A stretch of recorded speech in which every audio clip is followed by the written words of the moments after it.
wonderful.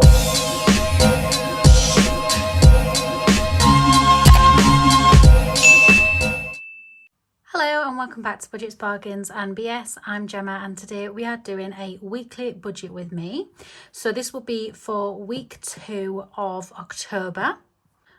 Now, I don't normally do a weekly budget with me. It's only because my October monthly budget video, the sound didn't work. As you will have known if you watched my week 1 of October's cash stuffing, I had to do a voiceover for that one as well because there was no sound on that. And it turns out that it was because my phone was connected with the Bluetooth. Well, I think that was the issue because it's now working fine. So yeah, the voiceover didn't go very well on my week 1's cash stuffing, but you guys enjoyed it and a lot of you said that you know, it was funny and you laughed. So yeah, at least you guys, it was funny for you guys, but I was stressing. So yeah, and I just couldn't, sorry as well if the wash is constantly going. So yeah, I'm sorry about that. And can't be bothered to get up and shut the door. Yeah, so I couldn't be bothered to really do a voiceover for the monthly budget because of how bad the week 1 voiceover went. So I thought rather than doing that, we'll do a weekly budget. So we'll get straight into it. I am going to zoom you in just so you can see, and I'm turning the page because I can't write straight on. So I always do a very, like, what's the word? I budget less than what I know I'm going to get. I like having 2 columns, the budget and the actual. It just helps because our wages are varied depending on what days we work. If we work a Saturday, it gets paid more than a Friday. If we work a Sunday, it gets paid more than a Saturday. So we never truly know how much money we're going to bring in. So I like to budget £380 for the week. Now, usually for me, because I don't do much overtime, it is pretty much bang on. I think last week's was 384.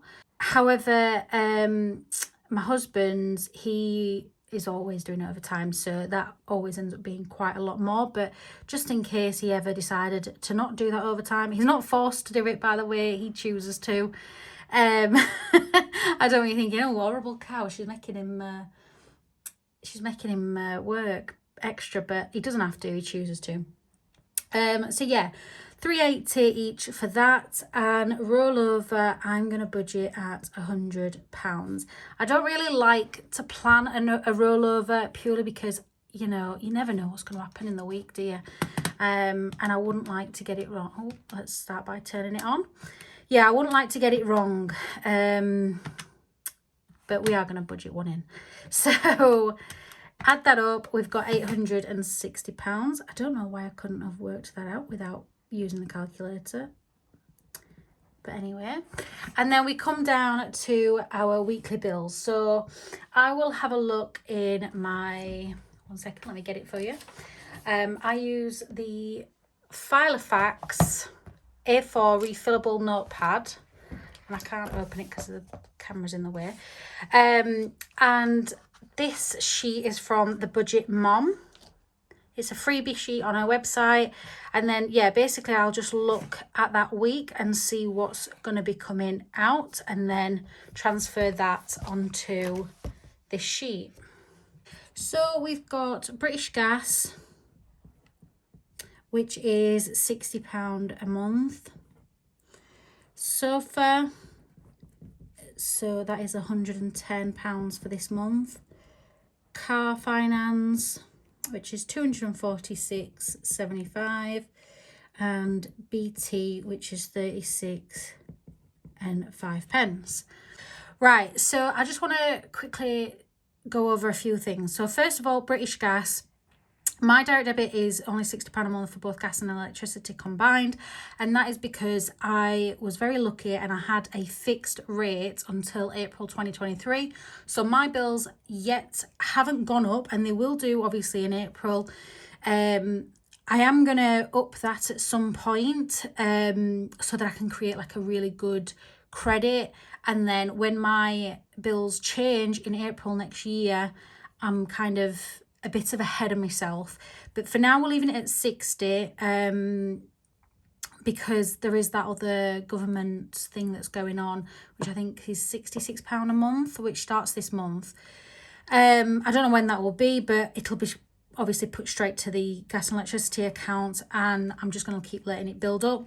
So yeah, I am very lucky. I appreciate that, and I know so many people are going through so much at the minute with their gas and electricity bills.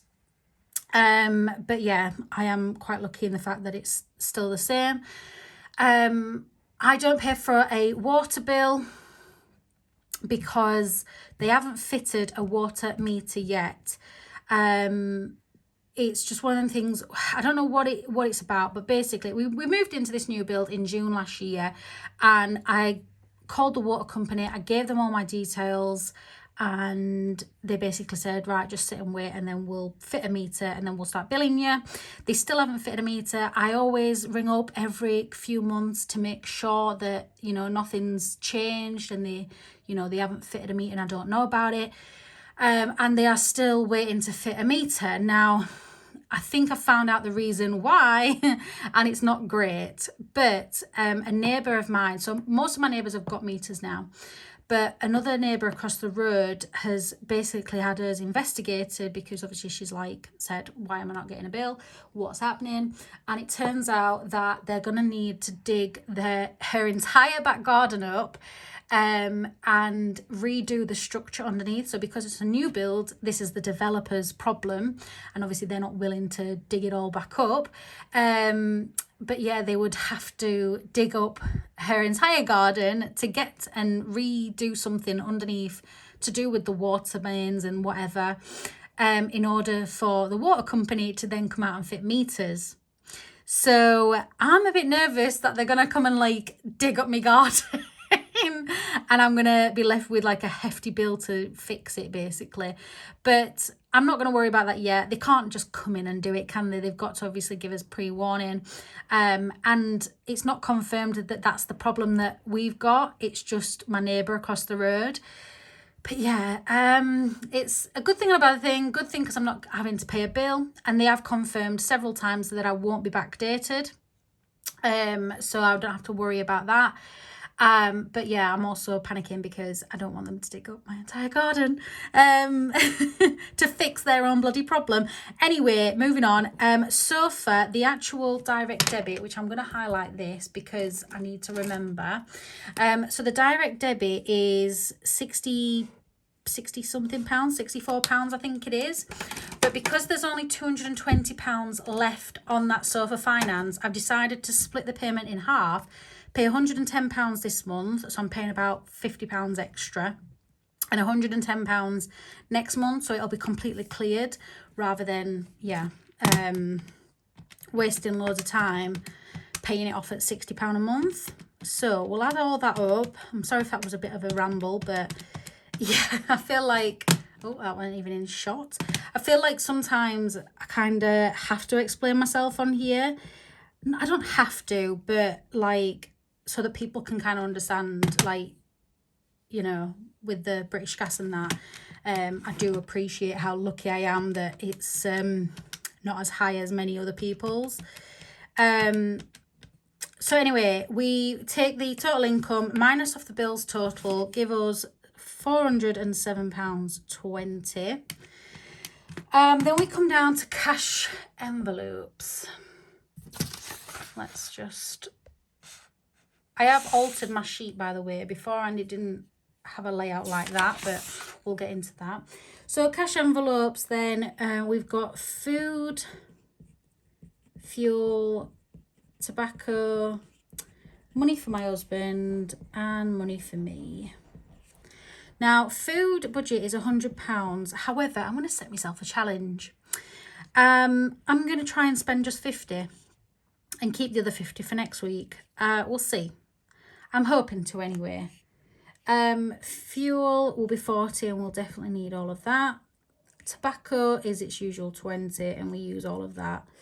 My husband gets £30 a week and I get £10. Now, I am thinking of upping this next month, but for now I'm going to leave it at 10, purely because I feel like I'm kind of cutting myself short a little bit. Like, my husband gets obviously tobacco, he gets his weekly spends, he has priority over the car. If we need to be in 2 different places, I will use the bus, he will use the car. And I'm not really bothered about the whole 50-50 making everything fair and equal, but I've only ever given myself really £10 a week. And I just think maybe, to me, I don't blink an eyelid when I think about giving my husband 30. But if I ever thought to myself, oh, I'm going to give myself 30 this week, I'd be like, oh, God, no. I don't want to spend that much. Yeah, maybe I'll up it next month, not this month. So we add that all together and we've got £200. Nice rounded number, we like that. So we take the £407.20 minus off the 200, which gives us £207.20 remaining.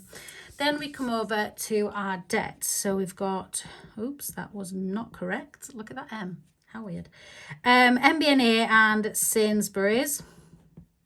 And we're going to be putting £50 on each this week. So that gives us a total of £100.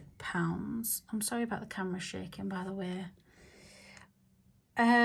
Which, if we minus that from the £207.20, that leaves us with £107.20.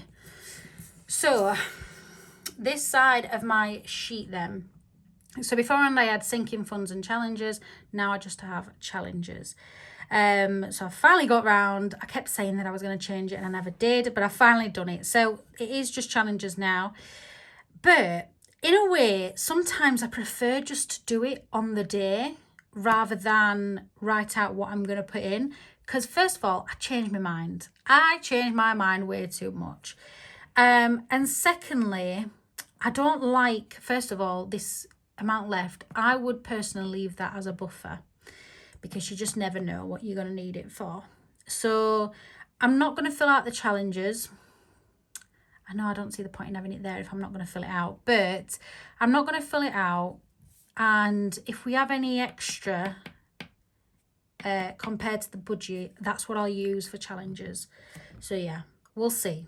And then I've put another section down here now, so I can track my unbudgeted spends on here. So then it's kind of all on one sheet. Sorry, I'm just going to zoom it back out. So yeah, when I come to do my actuals, I can keep my unbudgeted spends there and then it'll show me my actual leftover here. I don't know why there's 2 spaces, actually. I could just do it with 1. So yeah, that is my week 2 budget. Obviously, I don't know my actual income until the day before. That's when I can truly plan and see what we can put where. But this just helps me know, right, I need to make sure I pay all these bills and this money needs to be left in the account. I've obviously highlighted that so I know I need to make that additional £50 payment. And yeah, it just keeps me aware of where this budget is going to be. So all I'll do now is bring in this bad boy, the Filofax Notebook Paper Punch. I got this from Amazon at the same time as the refillable notepad. And then pop it into my notebook. And yeah, that is week 2's budget ready. I hope you enjoyed this video and I will see you for week 2's cash stuffing video next. Bye.